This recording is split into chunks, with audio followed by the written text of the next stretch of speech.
പോരാട്ടങ്ങളിൽ രാഷ്ട്രീയ കളികൾക്കല്ല, യഥാർത്ഥ പരിഹാരങ്ങൾക്കാണ് സ്ഥാനമെന്നാണ് ഞാൻ വിശ്വസിക്കുന്നതെന്ന് പറഞ്ഞുകൊണ്ടാണ് അദ്ദേഹത്തിന്റെ പോസ്റ്റ്. ഈ പോസ്റ്റിലൊക്കെയും അദ്ദേഹം പറയുന്ന സത്യമായിട്ടുള്ള കാര്യം തന്നെയാണ്. പക്ഷേ ഇദ്ദേഹത്തിന്റെ ഭാഗത്ത് നിന്ന് മോശമായിട്ടുള്ള അല്ലെ ഇദ്ദേഹത്തിന്റെ ഭാഗത്ത് തെറ്റുണ്ടെന്ന് ഞാൻ പറയാനുള്ള കാരണം, അല്ലെ ആ ഒരു സ്റ്റേറ്റ്മെന്റ് മുന്നിലേക്ക് വെക്കാനുള്ള കാരണം, ഒരു ജനപ്രതിനിധി എന്ന് പറയുന്നത് കേവലം ഒരു പാർട്ടിയിൽ നിക്ഷിപ്തമാണോ? അയാൾ ഒരു പാർട്ടിയിൽ വിശ്വസിക്കുന്നുണ്ടെന്നുണ്ടെങ്കിലും അയാൾ തണലാവേണ്ടത് എത്രയോ ജനങ്ങൾക്കാണ്. അപ്പൊ ഇതില് സുരേഷ് ഗോപി പറയുന്നത് അവിടുത്തെ സംസ്ഥാന സർക്കാരാണ് ഇത് ഏറ്റെടുക്കേണ്ടതെന്നാണ്. ഓക്കെ, അദ്ദേഹത്തിന്റെ സ്റ്റേറ്റ്മെന്റ് എല്ലാം കറക്റ്റ് ആണ്, അല്ലെന്ന് പറയുന്നില്ല. പക്ഷേ ഒരു പ്രതിനിധിയായിട്ട് ഒരു എന്താ പറയാ കലിംഗ സമ്മേളനം എന്ന് പറഞ്ഞുകൊണ്ട് ഒരു സമ്മേളനം സത്യൻ അന്തിക്കാടും ഈ സിനിമാ നടന്മാരൊക്കെ ഇരുന്ന ഒരു സമ്മേളനം കൂടുകയാണ്.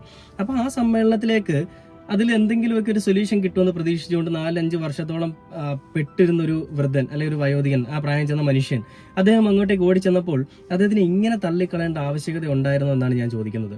അദ്ദേഹം പറയുന്നൊരു വീഡിയോ ഉണ്ട്, ഞാൻ അതൊന്ന് പ്ലേ ചെയ്തിട്ട് നമുക്ക് ബാക്കി